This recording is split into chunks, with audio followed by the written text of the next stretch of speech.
of my 8x14 tough shed.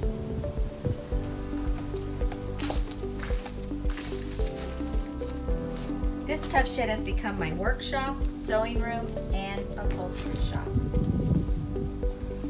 Let's take a look inside.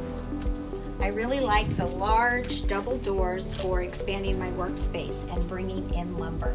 Here I've added a decorative and functional awning. I have finished the inside walls with 2-inch foam board, 5/8 sheetrock, and 3/8 inch beadboard.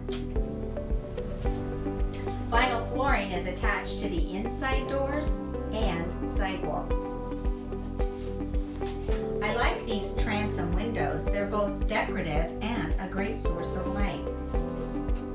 On the back wall, I have my shelving, tool organization, and my workbench. My bottom cabinets store my dust collection system and table saw.